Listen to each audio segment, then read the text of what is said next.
Good morning and welcome back to your Partner in Success Radio. I am your host, Denise Griffitts, and today my guest is Noel Massie, former Vice President of UPS's U.S. Delivery Operations, and he is the author of a very insightful book on leadership. It's called Congrats, with an exclamation point. Congrats, you've been promoted, an essential guide for helping new leaders and their team succeed, which is really an essential guide for equipping new managers with the tools and strategies to lead their team successfully. And this episode is sponsored by Frederick J. Fisher. He is a true pioneer in professional liability insurance with over 50 years of experience. As president of Fisher Consulting Group and founder of ELM Insurance Brokers, Fred Fisher has reshaped the industry with sharp insight and a deep commitment to protecting his clients. He's also the author of Claims Made Insurance, the policy that changed the industry, and he's a founding member and past president of the Professional Liability Underwriting Society. We're here in the prestigious PLUS Founders Award. So for expert guidance on liability and risk, Fred is the trusted name, helping professionals secure their financial future and navigate complex, very complex insurance challenges. So Noel began his career at UPS as a part-time employee in college and rose to oversee 200,000 employees and 12,000 supervisors before retiring in 2019. He now mentors young leaders and serves on several influential boards, including the Annenberg Foundation, the Los Angeles Urban League, Chapter 1 US, and the Asian American and Pacific Islander Legal Center. I had to stop and think about that. He has received numerous awards for his leadership and civic impact. And today I'm excited because we get to dive into the lessons that he's learned along the way. Good morning, Noel, and welcome to your Partner in Success Radio. And by the way, I have your book. I have read it, I have reviewed it, and it's on my desk as we speak. But before we dive in and I start peppering you with questions, can you tell our audience a bit about yourself and how you like to show up in the world? Thanks, Denise. I am privileged to be on your show this morning with your listeners to talk about the book, but more importantly, to talk about leadership in general from a broad perspective. I spent the majority of my career in leadership capacity. And as you mentioned in the introduction, I started at UPS in the late 70s. But prior to that, and I want to share this with your audience, as a college student, I was an electrical engineering student at San Jose State, California. That's where I'm from, the San Francisco Bay Area. And I actually worked as an intern for IBM for a year. And it was a great experience. It was a great job. My intent in college was to become an electrical engineer. But after the intern assignment that IBM hired me for was sunsetting, if you will, I needed to get a part-time job, and the purpose of that was to allow me to focus on my education. And the IBM internship was a full-time nighttime position, right? So I'd go in at 5, get off at 3 or 4 o'clock in the morning, and then I'd have to hit a classroom at 10 a.m. And that was a very, very challenging point for me in college. And then UPS came along with part-time work, and it was perfect. It fit everything I needed to be able to pay my tuition, which you could do in those years back then. Unfortunately, those times have left us where young people can't necessarily work part-time and fulfill their tuition requirement. Well, I was able to do that. And UPS allowed me to do that. But after I started at UPS, within 3 short months, I was approached to go into a management position. The fact of the matter is the manager, who was a great leader in his own right, came and spoke to me and a few times, because I actually said no the first time he spoke to me, because I understood that leadership required more time, more effort, more energy, and I just wasn't interested in doing that. Having gone to UPS so I could get my education, but obviously I agreed to it after the third time he spoke to me, and I've never looked back since. It was really the most formative aspect of my leadership journey. I was a part-time supervisor, supervising night loaders, if you will, because most things I shouldn't say everything, but most things in the transportation supply chain world happen when people are asleep. And that was perfect for me because I could go in at 11 o'clock at night, get off at 3 o'clock in the morning, and I'd be fresh for my class studies from doing that. But the point is, I went into a management position, and that led me a few years later into being promoted into what we would call a full-time partner position within the organization. Most people don't know about UPS as a company was privately held for 97 of its 118 years at this point of existence. It was founded in 1907. And what that meant is a considerable portion of my compensation was in shares of the company's privately held stock.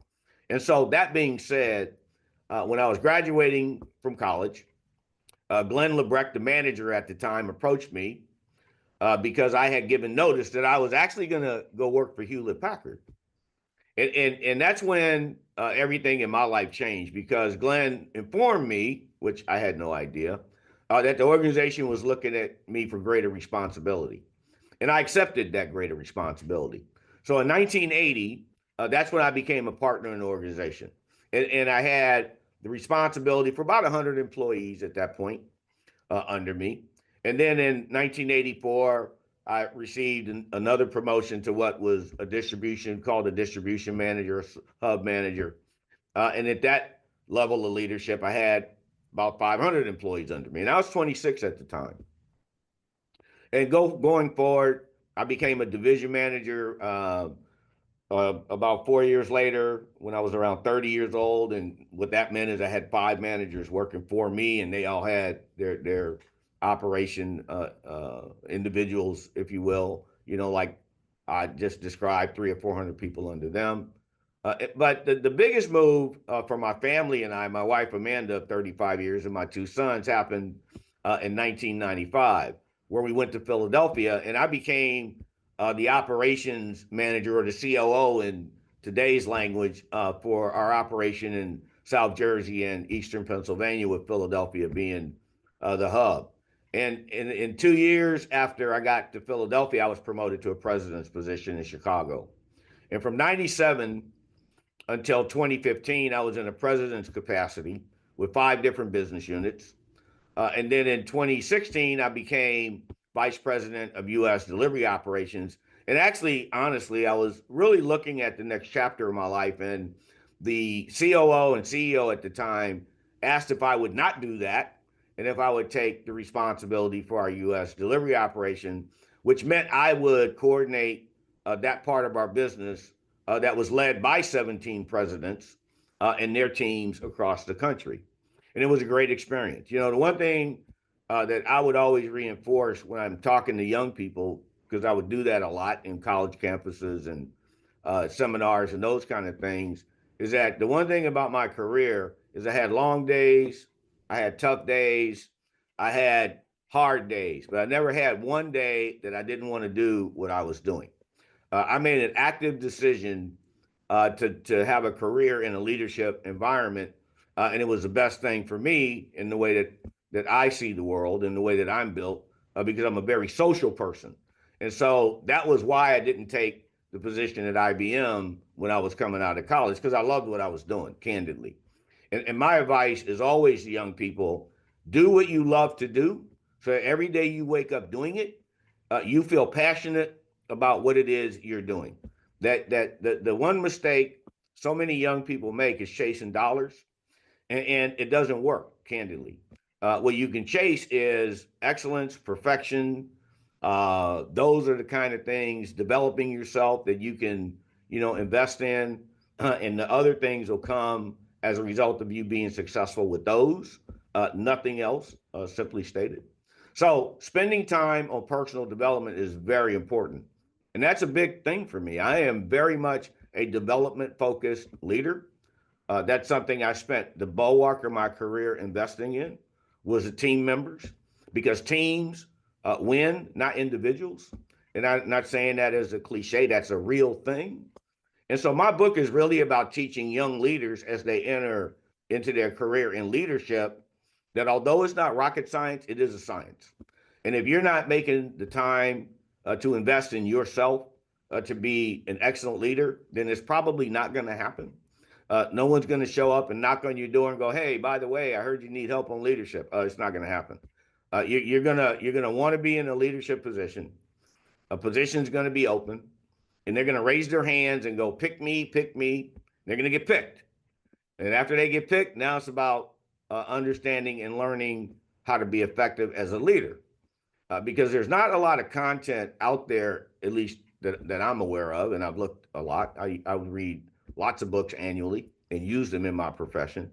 They really talk about leadership on the front line of a business, whether it's a donut shop or a multinational company. Someone is going to be responsible for leading that organization on the ground every day with the employees who provide that organization's products or services to their clients. And that is the flesh and bone of every organization and every company in the world are the people that actually do the work. So my book is about talking to that person in a way that gets them off to a good start. It's not a complete narrative around leadership, but it gives a foundation for it that I believe young leaders need, just like I did back when I was a young leader in the beginning of my journey. And fortunately, I had great mentors to help guide me through the journey. And I talk about that in the book a little bit. But that was the impetus for the book, was giving young leaders a foundation that I know is very necessary in the world of leadership. Listen, I agree with you. And I have to ask you, was there any point, when you were interning, when you were just starting college, saying, I'm going to be a leader? Or did it just kind of clobber you on the side of the head when other people saw your potential? I think most people, and this would be very common, and I'll answer that question a couple of ways, you know, would have some idea they wanted to enter a leadership position coming up as a young person. Generally, when there's a team, they're on it, and they're one of the two or three people that the coach is leaning on for leadership. When they're in school, being student body members or presidents or on the student council or, being in a book club, or generally those behaviors show up early for a lot of people, is that they were doing something in their developmental years through elementary and high school that spoke to them about leadership. But what they didn't understand as they went into a professional environment is the very nature of that turning into an enterprise. And I didn't understand that, and the need for achieving metrics and all these kinds of things and dealing with the dynamics of employees. And so I had some idea that I wanted to be a leader early in my life. It was always something that would happen for me, or I would gravitate towards on the track team, or the things that I was interested in. I boxed as a young person at the boys' club. It was a very formative experience for me because my boxing coach wasn't about boxing as much as he was about life. And so I had some idea of those things before. But having said that, when I was promoted to be a new leader, I made a lot of mistakes, right? Oh, And, don't and we all? yeah, that's right. I made a lot of mistakes. And so those were the lessons learned. And as you go forward, I was fortunate to learn from my mistakes, but I had mentors to help me course correct along the way. Um, but yes, I think the leadership thing hit me before I ever got to UPS. So there was some idea of it. And I think that that's pretty much the case for most people. So that's why you weren't saying no, no, no. At some level you understood that this was the track you needed to take, even if it wasn't laid out well. They never are. We only find out how brilliant we were at the moment about 5 years later. It's just the way it goes. Yeah, that's exactly right. And, in my career, particularly when I became more in the organization and not just that I didn't see it when I was a supervisor, frontline. Derailment would typically happen in the first couple of years for people that made a decision to be a leader in a leadership position and it wasn't a good fit for them. Generally, Oh, generally in the first couple of years, that's when fallout would occur. And so, as U.S. Vice President of Delivery Operations, when I was in that role, we had baby boomers retiring to beat the band. So we were promoting people left and right in my operation, not just mine, but in others as well. But the point is that we had such an exodus of baby boomers retiring, and Gen Z, millennials were taking the responsibility of leadership positions, and so we provided training and foundational coaching to the extent that we had workshops in schools and those kind of things. But the budgets for that stuff were getting cut. And in my conversations with peers, the same thing was happening in their organizations. I happen to be chairman of the board of the Los Angeles Chamber of Commerce in the year 2014, and we had approximately 3,500 members of that chamber, and the board was around 50 or 60 large, and I was the chairman of that. So I had relationships with other presidents and general managers where we would just have, conversations about what was going on in the world, and everyone was going through the same thing. Everyone was going through leadership, experienced leadership leaving the organization. So they were promoting in a way that they had not anticipated, no different than us. But the training for that size of promotions wasn't in place in most cases. It wasn't accommodated to that. So that's where the idea for the book came for me, was the amount of derailment that was occurring, and the need to uh, uh, do something with that to the extent that you promote someone, they had a lot of potential. You didn't do that, so that and within 18 months they were making the decision to say, hey, I made it. I didn't make a good decision, and the option to go back to whatever they was generally wasn't on the table. They either had to exit the organization or learn how to be successful as a leader in that position that they had pursued. So the idea for the book was from that, because of that phenomenon that was occurring, and it's still occurring, candidly. Even with some of the things going on in our economy, the one thing every organization is always going to do is promote someone, no matter what the economy looks like. It just is a natural event in organizations that they have to have leaders, right? And they have to have young leaders and new leaders. And so that was the impetus, as I mentioned earlier, for why the idea of this book came along for me.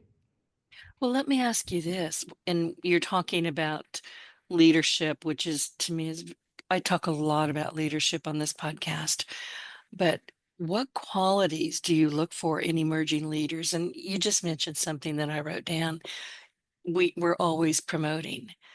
And sometimes that's disastrous because you don't know who you're promoting. You haven't provided them with mentorship, coaching, what they need to know. None of us know what we're doing until we do it. And we just don't. We have to trial and error, figure it out. I mean, you're not just going to wake up one day and say, I'm a leader. No, you're not. You've No, got yeah. a lot of learning to do and falling on your butt. As entrepreneurs, we all know that we have to have a cast iron stomach and we fall down every day. Without fail, we're going to make some kind of mistake every single day. The couple of points you made, when young people, and I'm sure a lot of the listeners here will be able to relate to this, go to college, and they get a degree in liberal arts or business, accounting, whatever. They pick a track to go down, and it's very generally, very focused on the macro side of whatever that is. I'm getting a bachelor's degree in business management, or I'm getting a degree in accounting, or I'm getting, a degree in whatever. Not to make that bigger than it needs to be. But The one thing you won't see in curriculum is a degree in leadership. You'll see programs in some schools for leaders, and generally they're uh, programs at the master degree level or higher. And even those, and I've been involved with a few of them, don't really talk about the true nature of leadership on the front line, right? There's not a degree you get in college that says, here's how you handle conflict. Here's how you handle developing a team, the culture of a team. Here are the real basic structures of that. And so the thing that I talk about in the book and that you saw is the terms and conditions of value-based leadership is a foundational pillar of the book. Period. Everyone has terms and conditions. And where the idea for that came from for me, actually it wasn't that complicated. It was around the terms and conditions of a warranty that I had an experience with that wasn't fulfilled, right? And I was with this organization that bought a warranty and they wouldn't fulfill it a few times, and I summarily canceled it, and they tried real hard to get me back, but that wasn't going to happen because the terms and conditions that I had with them was that they would be fulfilling of what they agreed to, and they were not. Well, people are the same way. If you ask people, in order to be in a relationship, any relationship, what are the basic requirements you must have fulfilled to have that relationship? And I've done this with many individuals in workshops, and they're going to write down some very basic things: trust, respect, dignity, listening. They're I going to be, just wrote those down while I was actually just a hair ahead of you while you were saying that. yeah, that's right. So they're going to write down some very basic things. Now, here's the problem: most business owners and most individuals and companies, when they walk in the door, they focus on things that aren't those things. To keep it simple, they're looking at strategy and sales and profits, and they're not looking at the development of the members of the team who play the game. Culture in an organization is built at the top, no doubt, but it's executed at the bottom. You can't say our organization is blah, and the people at the front line don't understand that in a very, very specific, intentional way. So the thing that I would do annually as a president is I would meet to 100, 150 entrepreneurs a year. It's part of my responsibility, customer relationships. And I would go into small businesses all the time. And we inevitably would talk about how UPS was doing for them, blah, blah, blah. But it would, at some point in that conversation, 70, 80% of the time, they would start talking about other things, and people development would always come up. And I would ask the business owner, okay, so how are you developing your front line, the people that run your business? What does that even look like when you wake up in the morning? What's the first thing you think about? If it's not developing the team, then you're really not thinking about the right things, because they're the ones that are going to make it happen. And they have terms and conditions. And those terms and conditions are very important to understand. If they're going to understand, if the business owner doesn't understand it, then they won't understand that their teams have them as well. What kind of environment are you building, right? What kind of environment are you creating? Because the environment that exists in any company is created by the leaders at the top, the culture. But that environment won't live and breathe at the bottom unless the leader or the owner is engaged in that, simply stated. So almost always when I would ask them, what's important to you? What are the value-based aspects of your business? They would really have to ponder that. And Really? you can't ponder that. That's No, right. you have to know right away. It's That's your right. people. If integrity is a value you expect to ooze through your organization, it has to be intentionally created, it has to be intentionally thought about, and it has to be intentionally talked about, not just because someone didn't have integrity. It And needs it has to be abided by. That's right. It needs to be proactive. For instance, Right. you meet with the team. I don't care if it's 1,000 people because I've done it. And you say, we're going to have tough days, hard days. But let me tell you today, we're never having. the one that lacks integrity. And that holds the owner and the leaders accountable as well as the team. We're never having a bad day on integrity. We're never having a bad day on ethics. If it's not right, we're not doing it because we're always going to be ethical. We're always going to have honorable conduct towards others. And when owners of businesses lead intentionally with those values, they begin to live on the floor of the organization. And other things come with that. Other things become part of the environment, the climate. So when you talk about listening, in the book, I talk about what is that? Is listening a skill or a value? I asked the reader to really ponder that. What is it? Is it a skill? Is it a value? It's Well, both. it's both. You Right. don't listen to people you don't value. And when an employee is asking for a minute of your time, if you don't value that person because you're looking at your phone and it can be a really serious moment because you never know when that question comes up, hey, you have a minute? You never know when out of 100 times that was asked, the one time it was a critical aspect of the business on the table and you just didn't give it what it was necessary because you didn't value the person saying, can you give it a minute? And I talk about that specifically for new leaders, but it applies to all leaders. Is if an employee is approaching you, there's a reason for it, and you need to always know what that is. And so Well, I talk about that in the book because right. a lot of calamities can be avoided by just understanding that principle. And sometimes, and this just popped into my head while you were talking, but sometimes you don't have a minute actually. So what is the proper response? Say, I don't at this moment. Can we meet in 15 minutes? Or, Absolutely, you nailed make it. an appointment. I mean, you don't Right. just go, That's right. got no That's time for you right now. Yeah, and I tell a story about that in all of these chapters in the book. I tell stories that are relatable in that way, where I had a manager who didn't give this employee a minute, and she came at him again, and he didn't give her a minute, and she did it again, and he didn't give her a minute because everything's going on in the morning. There's phones ringing and stuff's happening, and etc.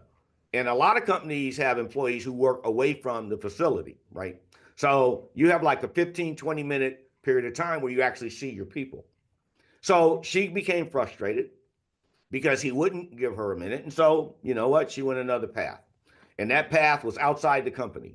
And she went outside the company and got external help with the problem she was having. And when that came back on that leader, I could see him sink in his chair because he couldn't deny that 3 or 4 times she said, do you have a minute? And he couldn't deny that he didn't give it to her. And so it ended up with the organization having to engage all these resources on something that we would have been handled with a minimal amount of effort. It took Herculean effort because he didn't give her a minute. And I've seen that more than once. Is the point of why it's in the book? Is that when an employee, you're their leader.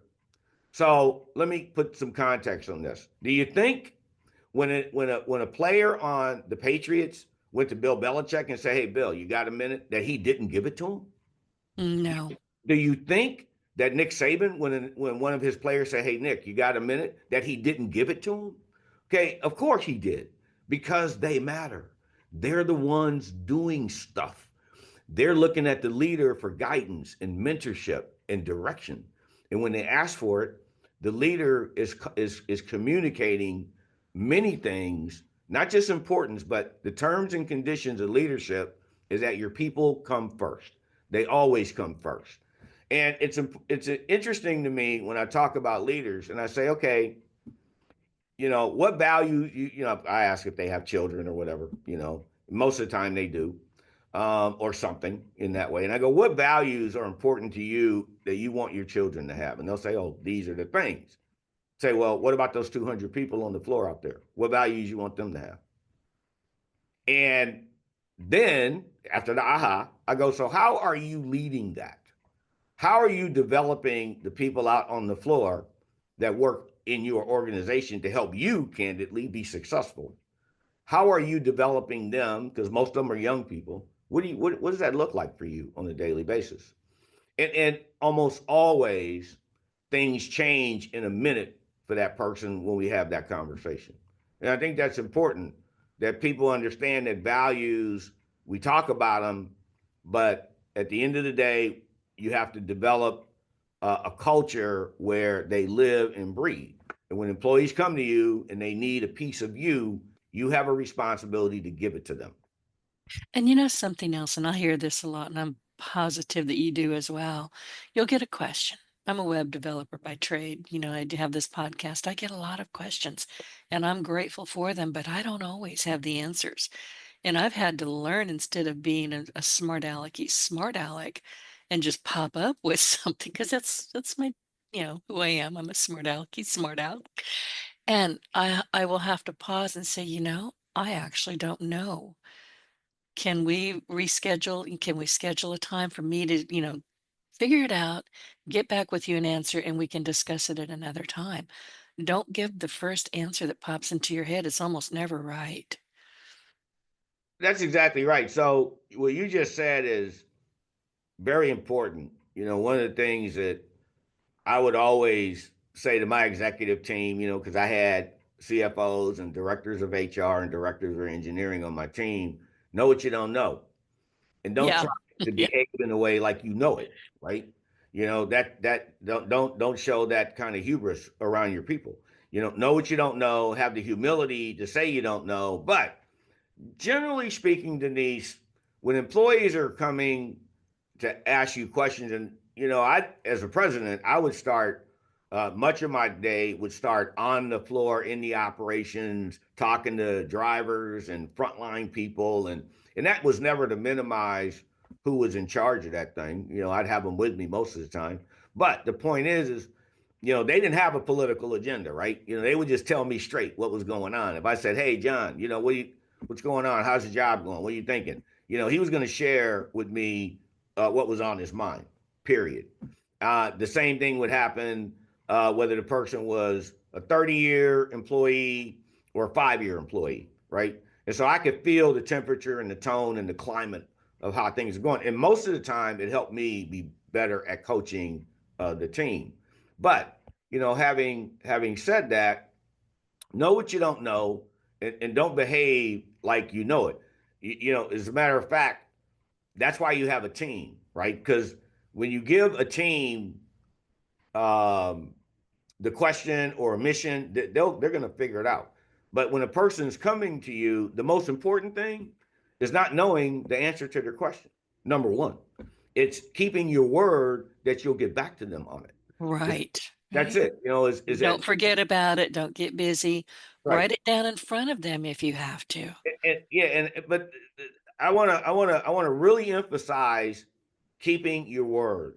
When people talk about building trust, right? In the piece that I talk about on trust, they say, "Well, how do you do that? You know how you do that? You keep your word and you say it. You don't just imply it. You can't imply things. You can't imply we're going to have integrity. You have to say it.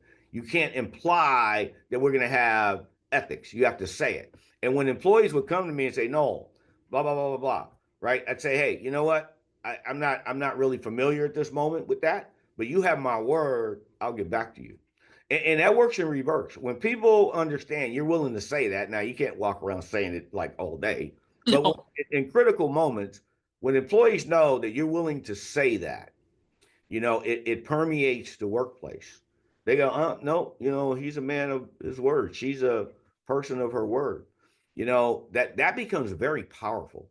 And I never had one exception to this. I can't think of one.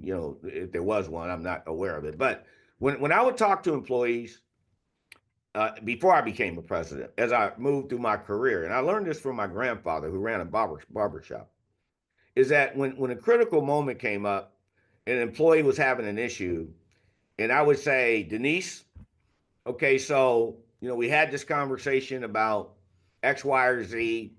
All right, so we'd go through the parameters of that, and I'd say, so are we good on this? Is that going to be corrected with that customer?" Denise would go, "Yes, no, got it." I go, "So I Hmm. have, I have your word on that, Denise. Give me your word." And when Denise gave me her word, because she always did, that problem went away because people don't violate their word. You know what? They'll break a commitment, they'll break a promise because those aren't personal. They just aren't. But you know what people won't do? They won't violate their word. Rarely will you see someone break their word. And when they break their word, if that happens, you don't have to tell them what's next. They get it. They understand. They said, I give you my word, right?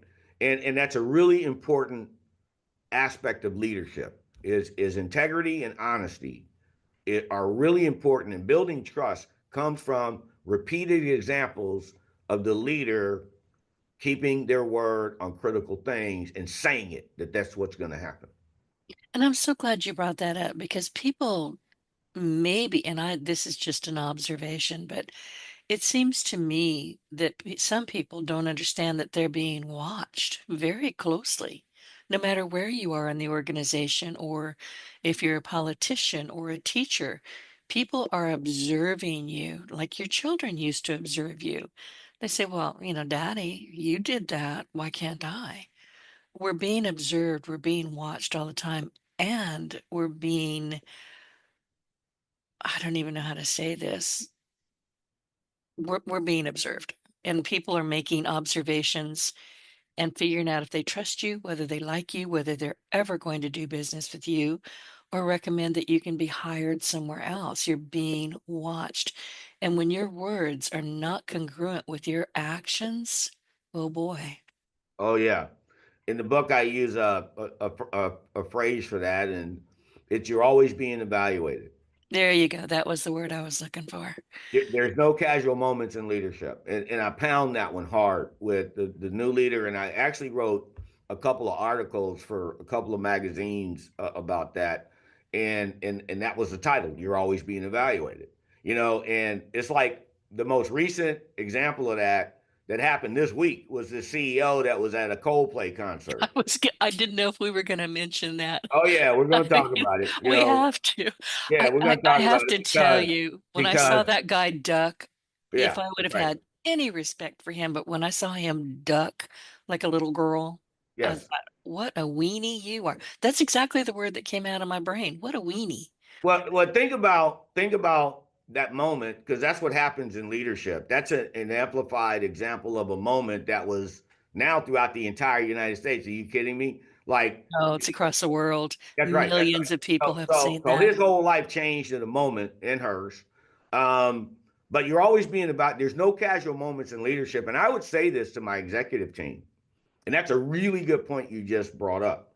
That when I was the president for 30,000 people, and then later on I had the U.S. But when I had a geography like Southern California, right, 30,000 people, you know what? Everywhere I go, I'm potentially seeing one of them in a mall, at a concert, at a baseball game. Doesn't matter. Walking down the street. Okay, and when they're with their family, they would say, "There's the president of my organization right there." I was the president every time they saw me. Hmm. I didn't get to be Noel off the job, letting my hair down. No, it doesn't work like that. When you accept the responsibility for leadership, you accept those terms and conditions. If you're not willing to do that, you shouldn't be asking to be a leader. There are no casual moments in leadership. Your behavior is expected to be appropriate at all times. Don't get me wrong. I'm not saying when you're at the T-ball game with your kids, you can't have a beer but you don't get to do things that lack integrity and lack ethics and lack, the kind of moral behavior we expect of people. You just don't. And so I would say that it's more amplified in the workplace, of course, but there are no casual moments in leadership. They don't exist. You chose that profession. You chose to be the person who's setting the tone. You said, make me the role model. You literally indicated you wanted to be that. So if you want to be that, you have to be that. And that example of that guy, that concert's a great example. But there's others. And actually, the fact of the matter is that the person who founded Papa John's was fired, for his behavior. Oh, I remember that. Yeah. The CEO of Uber, right? He was out partying all the time. They got rid of him, and he founded Uber. I mean, you're always being evaluated.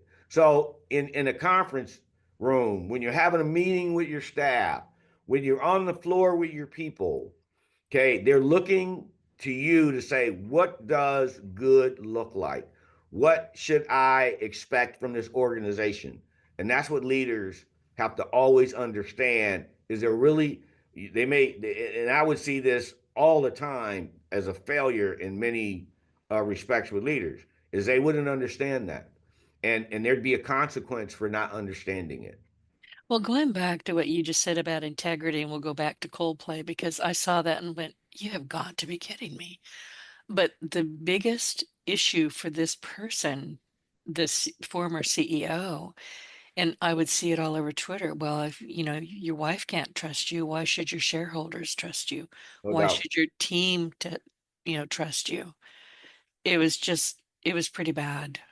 Yeah, it was bad. And the fact of the matter is that that individual has that stamp on him. And with social media today, and that's a real difference. When I was promoted back in the 80s and in the 90s, I didn't have to worry about being on Facebook or Instagram, right? Someone recording me or talking about the workplace that I was responsible for. But today you do. That's what it is. Today you do. And so information travels really quickly today. It's not going to slow down. That's not going to change. No, no. And this guy is unemployable, I suspect, for the rest Right. of his life. That's right. For the rest of his life. Think about what you Right. said, Denise. For the rest of it, he can go nowhere and hide from that. No, he can't. His family, his children, his friends, I mean, in an instant, everything changed. And that was that. But I've seen that happen in a more micro fashion within the workplace, where in an instant something changed for a person who in that moment was unprofessional, lost themselves in the moment, didn't realize. I learned a great lesson, and I want to say this for your listeners. I learned a really great lesson, and I was already a president at the time, from my boss at the time, who was a great leader. And it wasn't like the Coldplay thing, obviously, but it was in a moment where, when I was a president in Chicago, it was Christmas, it was December, the most important time of the year, and things were going fabulously well for us, right? We spent all year planning for like a 2 month period, literally. Most people don't understand how complicated it is to go from what we are in from January to October to what we had to become in November, December for all retailers, not just UPS and all supply chain companies. It's a Herculean effort in any event. So, we were hitting on all cylinders in that moment, back in the early 2000s, and we got 36 inches of snow overnight. No way. We did. And it was a train Oh, wreck. We went from flying fabulously well to a disaster in 24 hours.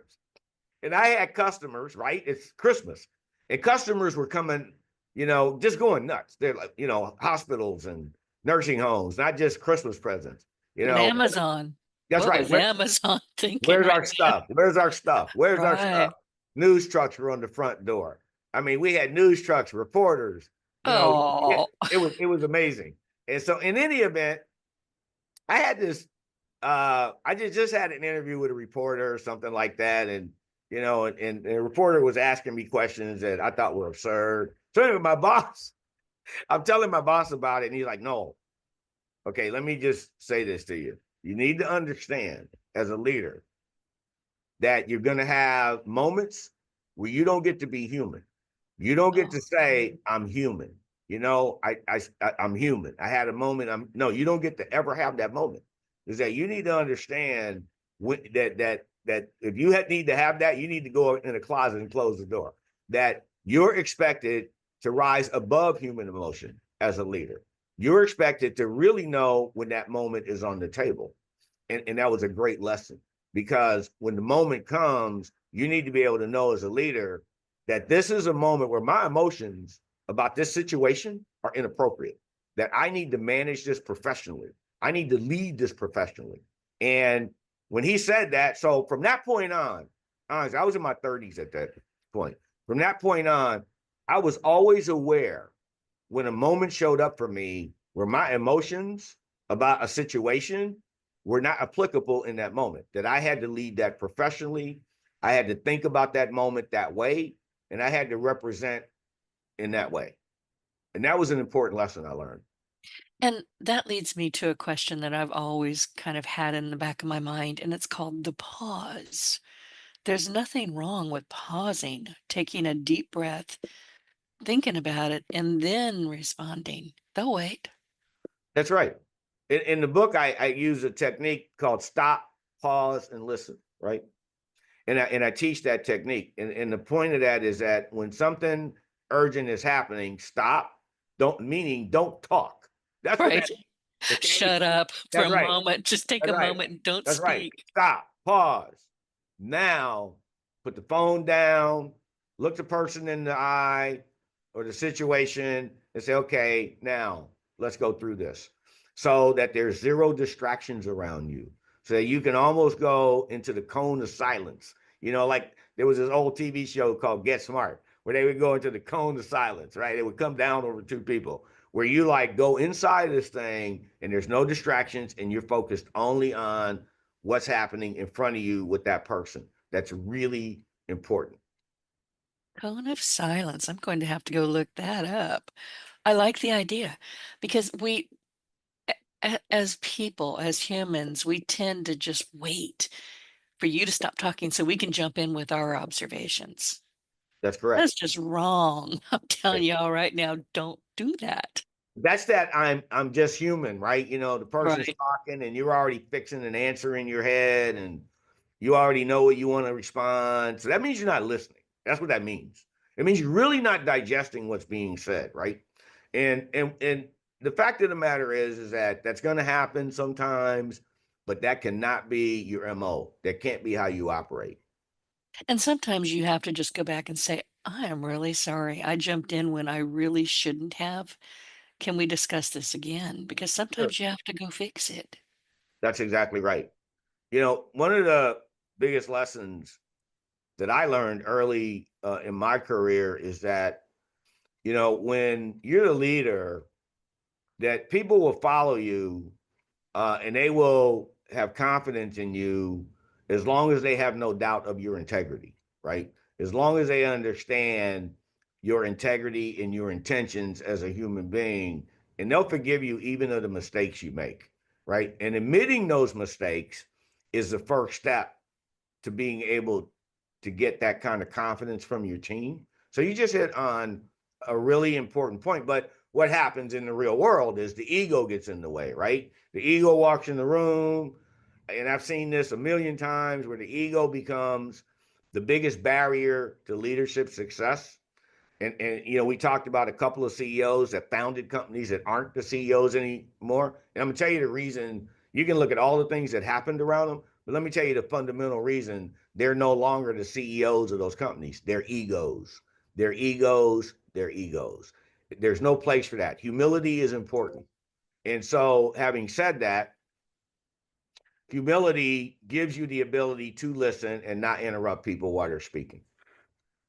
That and integrity. And I wanted to go back to something you said earlier about, people who are leaders at work, but they're maybe not treating, I'm going to have to paraphrase because I didn't write it down, but it stuck with me. That they're not really treating the people on the floor the way they would treat their families or vice versa. So integrity is across the board. You can't pick and choose. Is this my day job or my night job? Is this my family or is this my team? It's across the board. You can't pick and choose. No doubt.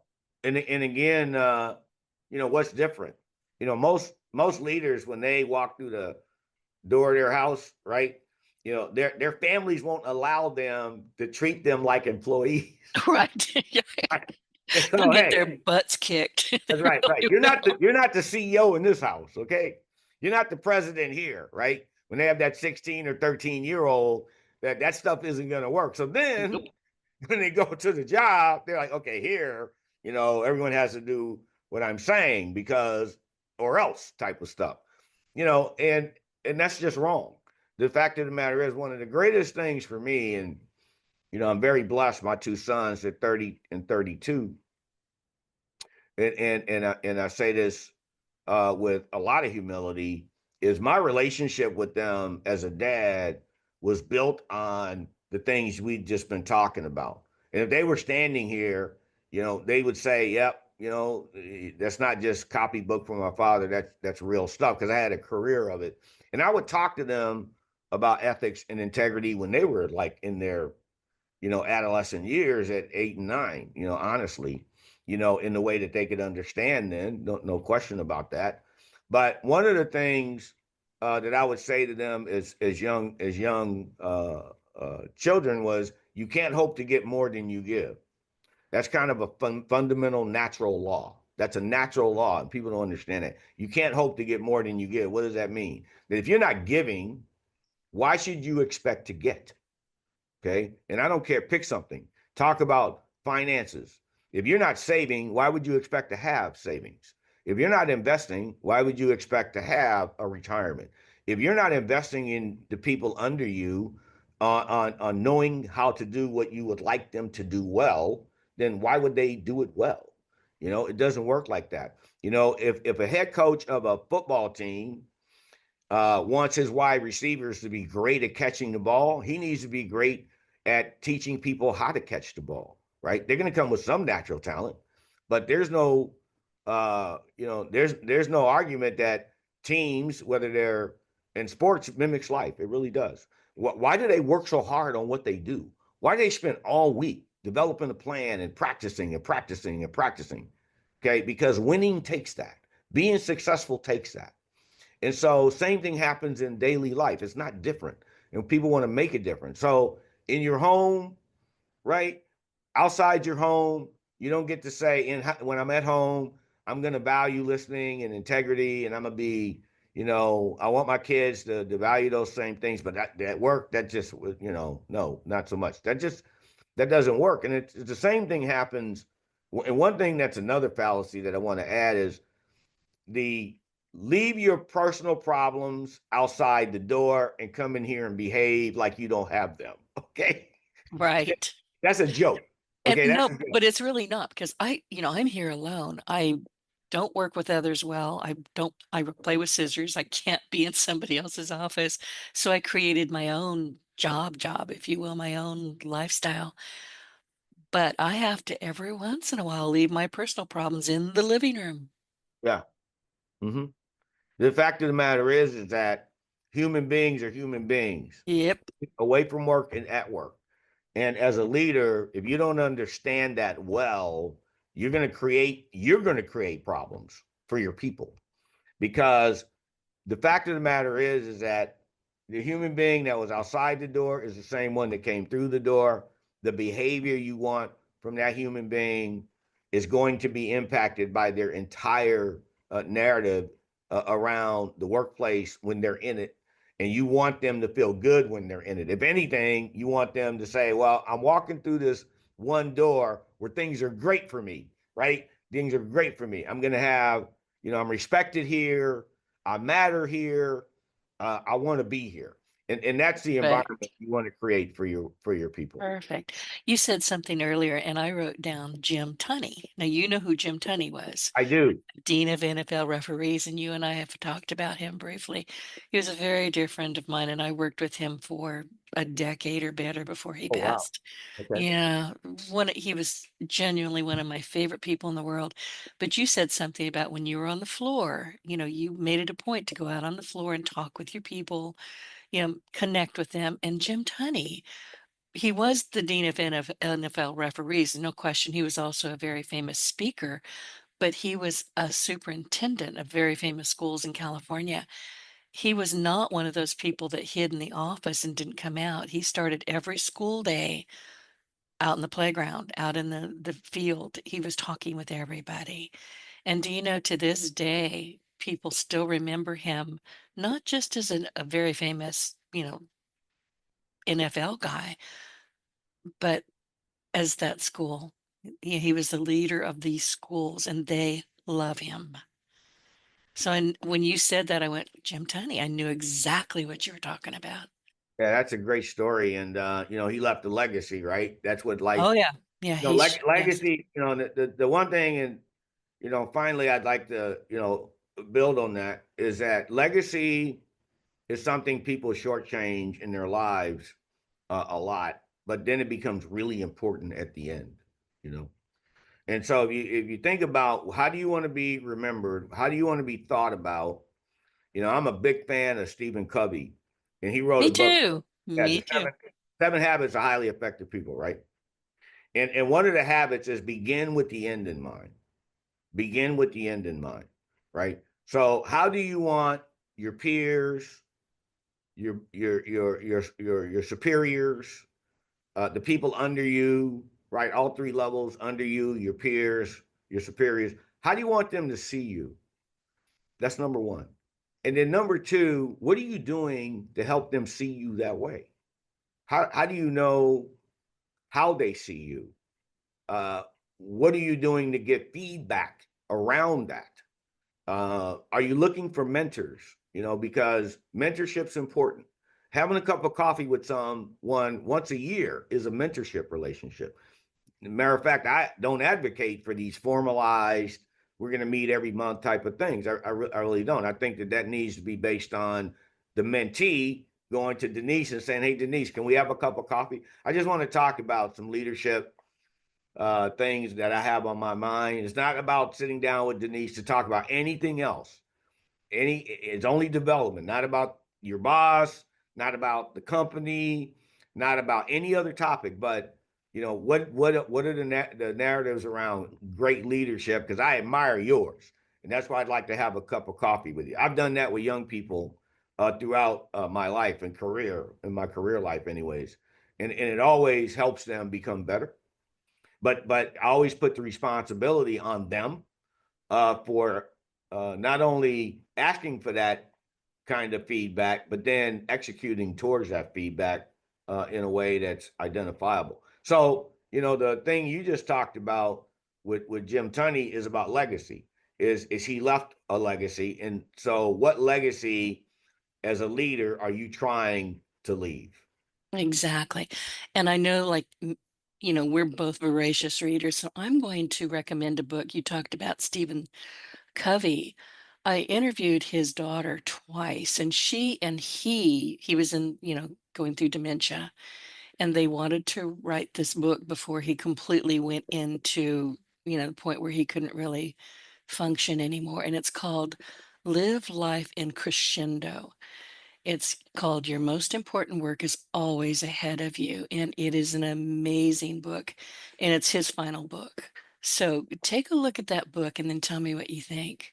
I'll do that. I've read it multiple times, and she's a lovely, lovely person, but it was very difficult for her writing this book, and I think she finished it after he had passed. But read it. I think you'll enjoy it. Thanks for that suggestion. I will absolutely take you up on that. Thank you for that. Oh, my pleasure. Listen, we've got about 5 or 6 more minutes, and you've got so many things going on in your life. You serve on several influential boards like the Annenberg Foundation and the Los Angeles Urban League. I wanted to ask you, how does serving on a board compare to corporate leadership? Very different. I bet. Yeah, there's similarities, of course, but the responsibilities of a board member is to help that organization grow, be compliant with legal regulations. I mean, all kinds of things, but mainly mine are all nonprofit, but is to serve, and that's important to me. Number one, we're going to be measured as individuals off what we've given, not what we've gotten out of life. When you're on your last leg, and I know for someone 30 or 27, this is so far out, at least in their minds, that's not at top of mind. But the point of the matter is that, when you're talked about as an individual, people aren't going to sit around and talk about what you got. Okay. And that's not going to become it's going to be what you gave. That's just how ultimately that's going to work. And so I serve on nonprofit boards, and you don't have a lot of control over so many dimensions of what happens, right? You get to help others who want help to begin with. But the fact of the matter is that the dynamics on a nonprofit board is about collaboration almost in a complete way. Chapter 1 US, we give support to classrooms that need support with a teacher assistant and then tutors, private tutors, right? From the corporate environment. People that do a Zoom with a second grader, that's our focus, second grade literacy, right? Because when a child can read at the second grade, at the third grade level, when they're in the third grade, no matter their economics, they can come from a millionaire's family or be poor. But if they can't read at the third grade level, in the third grade, the dropout rate from high school is in the 40%. Some It's areas, horrifying. I, yeah, I some don't areas, understand why people can't read. To me, it's as easy as breathing. yeah. It's So, not but for a lot of people. yeah, but if you look at how our elementary schools in the U.S. are, I know. yeah, compared to the 70s. In the 70s, we were ranked number one in the world in elementary education. Today, we're like 14th or something. So anyway, that board and that organization, we're all like-minded. There's executives on that board from a lot of tech companies, and I love being on it. And we serve about 300 communities. We have like in Texas 300 cities, I should say, but in Texas we have a couple hundred elementary schools we're in, and then Annenberg is one of the biggest foundations in the country. A couple of $1.7 billion endowment, and we grant funds to many different things that are legacy based. That we look for legacy based outcomes. But the point is I enjoy being on them a lot, and it's about serving the community, something I believe everyone has some degree of responsibility to do. Oh, great. And I've got one last question before we ran it completely out of time. You've received many leadership and civic awards. Is there one recognition that means the most to you, and why? Boy, that's tough. I know. Sorry. I would say, I received the one I received in Chicago for my engagement in community service was focused on the work that I was supporting the mayor's office with on workforce development. And that one was special for a couple of reasons, Denise, because we were able to get about a dozen women that were in really tough economic circumstances where they were in chronic poverty generationally out of that, right? And they became registered nurses through a collaborative effort between the city, the UPS, and the city college system. And that one was a very successful program over a 4 or 5 year period. I was honored for participating in that. But then likewise in Los Angeles, I received the Civic Community Award from the city of LA for engagement in helping a couple of nonprofits that were, quite frankly, not going to actually survive, right? And that was yeoman's work to do that. So those turned into outcomes that were very dire, and they became success stories. And then finally, the Drucker School of Management honored me with their leadership award for work that I did with them on infrastructure needs within the Inland Empire of California. And I was the first recipient ever of that award. So I was really proud of that. But those would be three that have, quite a bit of meaning. I can imagine. Well, Noel, do you have any, we have to wrap up and I hate to do it. Do you have any final thoughts you'd like to share with our audience? And where can people find you or learn more about your book and find your book? So people that want to know more about me can do so by going to my personal website, which is my name, Noel Massie, in one word, noelmassie.com, NOELMASSIE.com. And everything about me is there. I have an assistant, and her email address is on that website, Kayla Bozeman, and she facilitates connecting us with others, that type of thing. And my book, Congrats, You've Been Promoted, is on the website, but you can find that on Barnes and Noble. Just if you type it in, or Amazon, of course, because you can find anything on Amazon. But my book is on Barnes and Noble, in Barnes and Noble, however you want to say that, as well as on Amazon. And if someone's interested in multiple orders, my assistant can facilitate that, because we give discounts for bulk, obviously. And so she handles that personally. But that's how the listeners can locate me. And I'm on LinkedIn and Instagram, and all of that's on my website. It's also in our show notes. Noel, thank you so much. And everybody, thank you for joining us today for this truly inspiring conversation with Noel Massie. We explored his journey from part-time UPS worker to vice president, his dedication to mentoring future leaders, his impactful board work, and the values-based leadership principles in his book. And I highly recommend that you get that book. If you enjoyed this episode, please subscribe, leave a review, or share it with somebody who would benefit from Noel's story. And don't forget to check out his book, for, as he just said, Barnes and Nobles, Amazon. I've got it in Kindle and I've got it in the paperback. So I've read it I've read it about 3 times now. So check out his book for more leadership insights, and your support keeps these great conversations going. Noel, thank you so much. It has been a genuine pleasure joining you, having you join me today. It's been a terrific conversation. Denise, thanks for having me. My pleasure.